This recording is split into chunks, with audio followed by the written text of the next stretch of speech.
2024년 새해가 밝았습니다. 지난해 우리와 함께 하신 하나님께서 올해도 우리와 함께 하셔서 은혜 베풀어 주실 것을 기대합니다. 2024년 우리 교회의 표어는 우리 김묘경 집사님 기도해 주신 대로 다락의 영성이 시작되는 해입니다. 자, 언뜻 들어서는 이 표가 무슨 말인지 잘 이해가 되지 않습니다. 왜냐하면 다락의 영성이라는 말을 오늘 우리는 처음 들어봤기 때문에 그렇습니다. 다락의 영성이라는 것은 초대교회의 영성입니다. 그러면 우리가 초대교회 이야기를 한번 들여다 봐야겠죠. 자, 이 사도행전, 오늘 우리가 읽은 사도행전은 초대교회를 기록한 이야기입니다. 예루살렘에 사람들이 처음 모인 집이 있습니다. 누구의 집이죠? 누가의 다락방? 마가의 다락방? 마가의 다락방? 자, 우리는 그렇게 일반적으로 마가의 다락방이라고 알고 있는데 그것도 틀렸습니다. 누가도 아니고 마가도 아니고 누구? 오순절, 오순절에 그 성령 강림한 그 다락방은 누구의 집이죠? 마가의 집이 아니죠. 그 집은 마가의 어머니의 집입니다. 마가의 어머니는 마리아입니다. 예수님의 어머니 마리아와 동명이인인 마리아입니다. 그래서 이 집을 우리는 마가의 다락방이라 그러면 안 되죠. 재원이가 우리 집에 얹혀 사는데 이게 제가 샀는데 내 집이지 재원이의 집이라고 그러면 안 되잖아요. 그렇죠? 재원이의 집도 맞는데 실질적인 소유주는 나다 이 말이에요. 무슨 말인지 아시겠죠? 물론 마가가 거기에 살았으니까 마가의 집, 뭐 그것도 맞지만 좀 더 엄격하게 말하면 우리 성경은 마가의 어머니의 집이라고 사도행전 12장 12절에 기록하고 있습니다. 바로 이 마리아의 다락방으로부터 교회는 시작되었고 이 교회로부터 시작된 복음이 전 세계로 퍼져 나갔습니다. 처음 이 다락방에 모인 사람은 성경이 120명이다 라고 기록하고 있습니다. 성령의 역사로 베드로가 한번 설교하니까 5,000명이 회심하고 3,000명이 회심하는 일이 일어납니다. 이렇게 많은 신자들이 회심하면서 예루살렘 교회의 신자들의 숫자가 기하급수적으로 늘어나기 시작했습니다. 이렇게 많은 신자가 생기면 이 다락이라고 하는 좁은 예배처소를 옮길 만도 한데 사도행전이 끝날 때까지 다락에서 모였다라고 성경은 기록하고 있습니다. 그래서 초대교회의 영성은 뭐다? 다락의 영성이다. 다락의 영성이다. 저는 이렇게 말하고 싶은 거예요. 초대교회의 많은 사건들이 바로 이 다락에서 일어났습니다. 무슨 일이 일어났느냐? 우리가 그것을 살펴봐야겠죠. 2024년 우리는 새로운 예배당을 건축을 준비하는 해로 정했습니다. 교인도 몇 명 되지 않는 이 작은 교회가 예배당을 건축한다고 하면 사람들이 비웃을 겁니다. 요즘 건축비가 얼마나 비싼데 세상 물정도 모른다고 할 것입니다. 또 요즘에 교회 건축한다고 하면 여러분 새로 지은 교회들 한번 가보세요. 많은 비용을 들여서 크고 웅장하고 으리으리하게 짓는데 우리는 그렇게 할 수도 없습니다. 그러나 여러분들이 기억해야 할 것은 무엇이냐면 우리가 짓고자 하는 예배당은 으리으리한 건물이 아니고 초대교회의 다락의 영성이 깃든 그 예배당을 마련하려고 하는 것입니다. 그래서 이것은요, 교회 건축이 아니고 성전 건축이 아닙니다. 우리가 하려는 것은 교회를 건축하려는 것이 아니고 성전을 건축하려는 것이 아닙니다. 우리가 짓고자 하는 것은 예배당이에요. 예배당. 교회가 아니라는 말이에요. 교회는 이미 세워져 있습니다. 우리 헌법에 따르면 교회는 성도들의 모임이다. 그 말은 건물이 교회가 아니라는 말이에요. 우리가 교회입니다. 여러분이 교회예요. 교회를 새로 짓는 것이 아니기 때문에 교회 건축이 아닌 겁니다. 성전 건축은 더더욱 아니에요. 여러분, 우리가 성전 짓습니까? 성전을 짓는 것은 유대인들이 성전을 짓지 예수 믿는 우리가 왜 성전을 짓습니까? 제사 지내고 성소와 지성소가 분리되어 있는 성전을 짓는 게 아니에요, 여러분. 예배당은 두 가지 기능을 해야 합니다. 하나는 하나님께 예배드리고 하나는 성도들 간에 교제하는 기능. 그런 기능을 할 수 있는 예배 초소를 마련하고자 하는 것입니다. 그렇다면 우리가 으리으리하고 대단히 좋고 화려하고 이럴 이유가 없어요. 하나님 앞에 우리가 경건하게 예배 드릴 수 있고 우리가 즐겁게 모여서 행복하게 교제 나눌 수 있으면 그 어디든 그곳이 다락의 영성이 깃든 예배당이다라고 말할 수 있어요.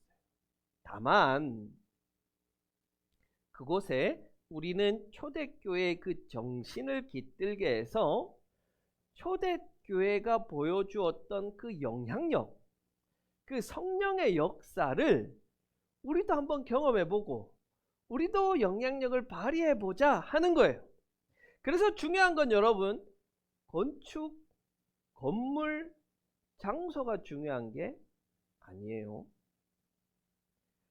어느 곳에 가든지 어느 곳에 있든지 내 주 예수 모신 곳이 하늘나라. 그죠?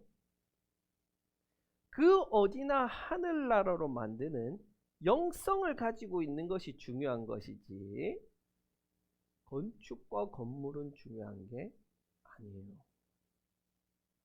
자, 그런 의미에서 우리가 새롭게 마련할 예배 처소와 우리가 함께 모여서 만드는 이 교회 공동체가 다락의 영성을 가지고자 한다면 그 다락의 영성이라는 것이 도대체 구체적으로 무엇이냐 묻는다면 우리 사도행전 본문에서는 그것이 세 가지로 나타나고 있다고 말씀드립니다. 첫 번째가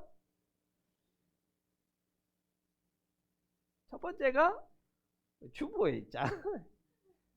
우리 김명윤 지사님 기도했잖아요. 첫 번째가 기도하는 다락, 두 번째가 소생하는 다락, 세 번째가 강론하는 다락이에요. 우리가 예배당 건축을 놓고 이제 기도로 준비해야 됩니다. 기도해야 돼. 지금부터 기도해야 돼. 이미 늦었어. 기도해야 돼. 어떻게 기도하느냐? 많은 돈과 우리가 큰 노력이 들어가는 만큼 쉽게 할 수 있는 게 아니에요. 반드시 기도로 준비할 때 우리가 짓는 이 예배당에 초대교회의 영성인 기도하는 다락, 소생하는 다락, 강론하는 다락이 되게 해주세요. 그게 우리 교회 올해의 기도 제목입니다. 이것을 놓고 여러분은 기도하셔야 돼요. 자, 초대교회 예배당의 첫 번째 영성은 기도하는 다락이다. 사도행전 1장 13절과 14절에 이렇게 기록합니다. 그들은 성 안으로 들어와서 자기들이 묵고 있는 다락방으로 올라갔다. 다락방으로 올라가서 뭐 했냐면 이들은 모두 여자들과 예수의 어머니 마리아와 예수의 동생들과 한 마음으로 기도에 힘썼다. 예수님께서 승천하시면서 제자들에게 예루살렘을 떠나지 마라 라고 말씀하셔서 예루살렘을 떠나지 않는 120명의 사람이 한 군데 모였습니다. 이들은 예수님의 말씀을 쫓아 마가의 어머니인 마리아의 집 다락방에 모여서 기도에 힘썼습니다. 기도한 거예요. 그렇게 한 마음으로 기도했을 때 하나님께서는 선물 한 가지를 주셨는데 성령 하나님을 선물로 주셨습니다. 그래서 이들이 성령의 강한 경험, 성령의 강한 체험을 하게 됩니다. 그래요, 여러분. 예배당의 제1의 목적은 뭐냐면 성령의 역사가 일어나고 성령의 회복을 경험해서 예배드리러 온 자들이 회복되어짐을 경험하는 게 제1의 목적이에요. 그것이 어떻게 가능한가? 한 마음으로 기도에 힘썼더니 성령의 역사가 일어났다는 거예요. 여러분, 우리 교회가 세워지고 지금까지 이렇게 좀 우리가 걸어온 발자취를 되돌아보면 우리가 기도에 좀 부족했던 것은 아닌가 하는 생각을 해봅니다. 물론 모든 것이 완벽하고 이것도 잘하고 저것도 잘하고 그런 완벽한 교회는 없겠지만 우리는 좀 성경을 중심으로 양육하는 데 초점을 맞추다 보니까 기도에 좀 약했던 것 같아요. 그래서 올해는 우리 공동체가 모이면 좀 기도하는데 더 힘써보자, 열심을 내보자, 기도하는 절대적인 시간을 우리가 좀 늘려보자. 그렇게 기도하는 공동체에 역사하시는 성령 하나님의 역사가 더욱 풍성하도록 그런 하나님께서 베푸시는 놀라운 일들을 우리가 경험하고 체험하는 한 해가 되도록 우리가 한번 해보자. 이것이 올해 우리가 이루어야 할 첫 번째 목표이자 다락의 영성인 기도하는 다락입니다. 두 번째로 초대교회 예배당은 소생하는 다락이었습니다. 사도행전 9장 36절 이하에는 사슴이라는 이름을 가진 다비다라는 여제자의 이야기가 나옵니다.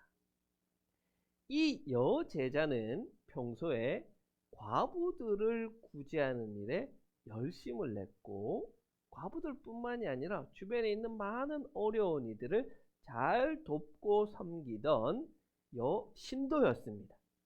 그런데 어느 날 갑자기 이 다비다가 병에 걸려서 죽게 된 거예요.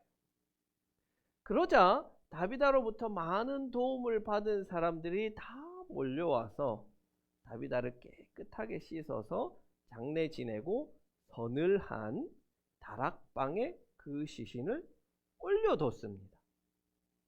장례 절차를 다 마무리하면은 그 시신을 갖다가 매장을 해야 되는데 묻지 않고 다락방에다가 올려뒀어요. 그리고는 룻다와 가까운 욥바와 가까운 룻다에 베드로가 있다는 소식을 듣고 베드로에게 사람을 보냅니다. 아마 이 사람들은 다비다를 그냥 하나님의 품으로 보내주기가 싫었나 봐요. 어떻게든 살리고 싶었나 봐요. 그래서 베드로를 데리고 오니까 베드로는 다락에서 사람들을 다 나가게 한 후 기도로 이 여인을 살립니다. 자, 이 사건은 엘리야의 사건을 기억하게 합니다. 엘리야는 어떤 일이 있었어요? 하나님께서 엘리야를 사르밧이라고 하는 페니키아, 바알 신앙의 원산지인 그 동네로 보냅니다. 거기서 한 아들을 데리고 있는 과부의 집에 들어가 살게 됩니다. 이 과부에게 아들이 하나 있었는데 엘리야가 오고 나서 며칠이 지나지 않아 이 아들이 죽어버립니다. 그러자 엘리야는 이 아들을 데리고 자기가 머물던 다락으로 올라갑니다. 그리고 3번 기도한 후에 이 아이를 살립니다. 엘리사의 사건도 있어요. 엘리사는 수넴 여인이라고 하는 부유한 여인이 자신의 집에 엘리사가 머물 수 있도록 다락방을 내어줍니다. 이 여인에게는 아들이 없었어요. 그래서 엘리사가 기도한 결과 아들이 태어났습니다. 이 아들이 잘 성장하는가 싶더니 타작하는 날 아이고 머리야 하고 갑자기 죽어버려요. 그러자 엘리사는 이 아들을 안고 자기가 머물던 다락으로 올라가서 자기 침대에 내려놓고 이 아이를 위해 기도해서 살립니다. 유두고라는 청년도 있죠. 다락 창문에 걸터 앉아 있다가 설교가 좀 지루했던지 졸다가 떨어져 죽습니다. 그런데 바울은 이 유두고를 다시 소생시킵니다. 이렇게 성경에서 다락이라고 하는 곳은 죽은 영혼을 다시 살리고 꺼져가는 생명을 회복시키는 공간으로 기록되어 있습니다. 우리 교회, 우리 예배당은 그렇게 죽어가는 영혼을 다시 살리고 소생시키고 회복시키는 곳이 되어야 합니다. 소생하는 다락이 되게 해주십시오. 기도해야 할 것입니다. 하나님께서는 저에게 그런 비전과 사명을 주셨어요. 우리 교회는 죽어가는 영혼, 신앙의 등불이 꺼져가는 영혼, 기존의 교회에서 상처받고 그래서 떠나고 정착하지 못하는 이들이 찾아오는 교회가 되게 하시고 그들을 잘 회복시켜서 잘 양육해서 돌려보내거나 그리스도의 좋은 군사로 세워지는 그런 교회가 되는 사명을 저에게 주셨습니다. 비록 제가 부족해서 엘리야와 엘리사처럼 죽은 사람을 살리지는 못합니다. 그건 제가 할 줄을 몰라요. 그러나 우리 성령님이 역사하시고 우리가 다 함께 노력하면 그렇게 죽어가는 영성을 회복시키고 상처받은 심령을 위로하고 잘 성장하지 못한 이들을 양육하여서 하나님의 훌륭한 군사로, 백성으로, 일꾼으로 만들어갈 수 있습니다. 그 일에 저와 여러분은 하나님으로부터 부르심을 받았기에 우리 교회 예배당은 그렇게 소생하는 다락이 되기 원합니다. 우리가 더욱 노력해야 할 것입니다. 마지막으로 초대교회 예배당은 강론하는 다락이었습니다. 강론하는 다락. 3차례에 걸쳐서 유럽과 아시아 각지를 다니면서 선교했던 바울은 이제 예루살렘 교회가 오랜 기근으로 참 어렵다, 힘들다, 성도들이 굶고 있다는 소식을 듣습니다. 그래서 자기가 선교한 많은 교회들에게 예루살렘 교회를 위한 구제 헌금인 연보를 하도록 했습니다. 그래서 마지막 3차 선교 여행을 하면서 자기가 선교했던 교회들을 다니면서 이 연보 헌금을 걷어서 예루살렘 교회로 가져다 주려는 마음을 먹습니다. 그리고 길을 나섭니다. 그러나 그때 바울과 바울의 동력자들은 바울이 예루살렘으로 올라가면 로마 당국에 붙잡히게 되리라는 것을 예언을 통해서, 환상을 통해서 알고 있었습니다. 그래서 바울은 마지막에 들르는 교회들마다 마지막 설교를 하는 거예요. 마지막 설교. 20장, 사도행전 20장에서는 바울이 드로아 교회에 들러서 마지막 고별 설교를 하는 것이 기록되어져 있습니다. 그런데 마지막이라고 하니까 얼마나 할 말이 많겠어요. 얼마나 해주고 싶은 이야기가 많겠어요. 밤늦도록 바울이 강론을 합니다. 그것이 사도행전 20장 6절에서 7절에 이렇게 기록되어 있습니다. 우리는 무교절 뒤에 배를 타고 빌립보를 떠나 닷새 만에 드로아에 이르러 그들에게 가서 거기서 1회 동안을 지냈다. 주간의 첫날에 우리는 빵을 떼려고 모였다. 바울은 그 다음날 떠나기로 되어 있어서 신도들에게 강론을 하는데 강론이 밤이 깊도록 계속되었다. 그러자 이 피곤을 이기지 못한 청년 유두고가 창문에 걸터 앉아 있다가 떨어져서 죽게 되지만 역시 다락은 다시 소생하는 거. 바울이 다시 살려냅니다. 자, 여러분 여기서 유두고는 설교 시간에 졸아서 하나님이 벌 줘서 죽은 게 아니에요. 죽은 게 아니에요. 유두고는 그렇게 나쁜 청년이 아닙니다.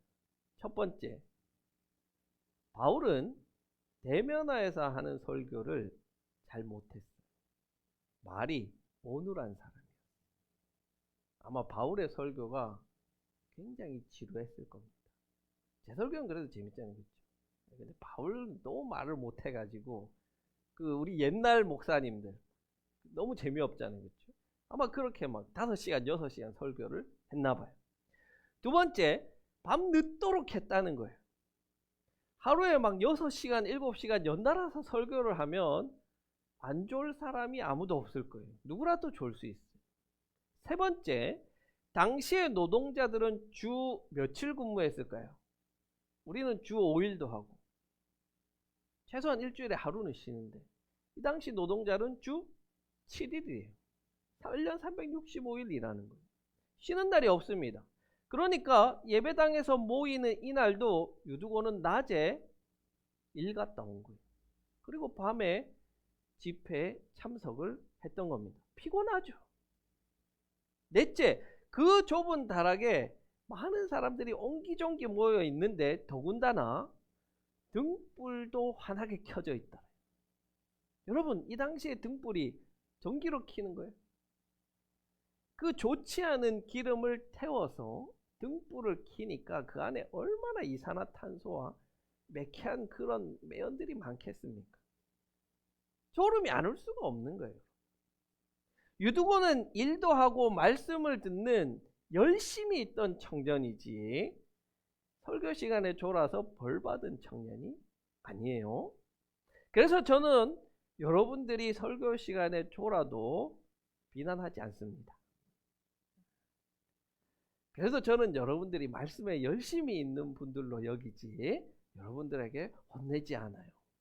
대신에 너무나 졸리면 일어나서 저 뒤에 가서 설교를 들으면 더 좋습니다. 자, 그게 설교하는 자와 예배 가운데 함께 하시는 하나님께 대한 예의가 될 거예요. 자, 예루살렘만이 아니라 드로아에 있는 교회 공동체도 다락에서 모였고 그 다락에서는 밤이 늦도록 바울이 성경을 강론하는 그런 자리였습니다. 그런데 이 헬라어 강론이라는 것은 두 가지 의미가 있어요. 하나는 설교하는 것이고 다른 하나는 토론하는 거예요. 토론. 오늘 본문에서 강론하다고 되어 있는 이 단어 헬라어는 디알레고마이라는 단어인데 이 단어가 바울에게 사용될 때는 설교하다 이렇게 기록되어 있는데 그러나 이 단어는 신약에서 토론하다, 상의하다, 대화하다 이런 뜻을 가지고 있습니다. 1차적으로 예배당은 하나님의 말씀이 설교자를 통해서 선포되는 곳이에요. 그런데 그것만으로는 부족하다 이 말이에요. 강론은 성경 말씀을 가지고 서로 대화하고 토론하고 자신의 생각을 나누고 상의하는 것입니다. 이게 바로 다락의 영성이에요. 이 다락의 영성을 우리는 회복해야 돼요. 왜? 우리는 지나치게 받는 말씀, 수동적으로 설교자가 하는 말씀을 받는 것에 너무 익숙해져만 있다는 거예요. 초대교회는 그렇지가 않았어요. 말씀을 가지고 서로 토론하고 상의하고 이것이 맞을까? 저것이 맞을까? 의논하고 대화하는 공동체였어요. 근데 지금의 교회는요, 그런 전통을 다 잃어버렸어요. 앞에서 설교자만 혼자서 막 신나갔죠. 우리 교회와 새롭게 시작될 예배당에서는 이 전통, 말씀을 가지고 서로 토론하고 의논하고 상의하고 연구하는 이 전통이 회복되기를 바랍니다. 우리가 추구하는 교회 공동체죠, 베레아 공동체. 베레아 사람은 고상에서 말씀을 기꺼이 받아들이고 그러한가하여 날마다 상고하니라 연구했단 말이에요. 의논했단 말이에요.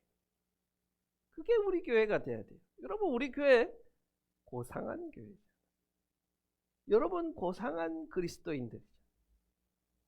제가 일방적으로 여러분들을 끌고 가는 공동체가 아니라 여러분들이 그러한가 하여 묵상하고 대화하고 토론하는 다락의 영성, 그 영성이 충만한 공동체, 바로 우리 교회 공동체가 되어야 할 것입니다. 새롭게 건축할 예배당에서 합시다. 아니요. 여러분, 저는 다락, 그러면 지금 이 공간이 더 다락 같지 않아요? 여기가 다락이지, 좋고 새로 잘 건축한 그곳이 다락은 아닐 것 같아요. 여기서 못하는데 새롭게 지어진 데에서는 할 수 있다? 천만에요. 그런 건 없어요. 그건 안 돼요. 지금 여기서 우리는 다락의 영성을 회복해야 되는 거예요. 그리고 새롭게 시작하는 그곳에서 지금의 영성을 이어가는 거예요. 더 발전시켜 나가는 거예요. 지금 안 하는데 그때 가서는 한다, 이런 건 없어요. 그래서 올해 우리는 이 다락의 영성을 만들어가는 한 해가 되기를 바랍니다.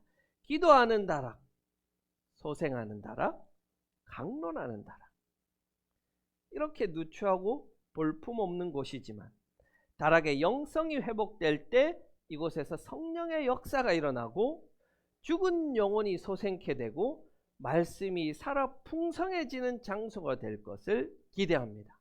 여러분, 우리 그것을 함께 꿈꿉시다. 그리고 그것을 만들어가기에 우리 함께 노력합시다. 함께 기도합시다. 그래서 초대교회의 그 놀라운 역사가 우리 공동체를 통해서 2000년이 지난 지금 다시 재현되기를 소원합니다. 기대합니다. 즐거워요. 기대가 됩니다. 행복해요. 다락의 영성이 시작되는 해, 바로 올해를 기념비적인 해로 만들어가는 우리 공동체가 되기를 간절히 기원합니다.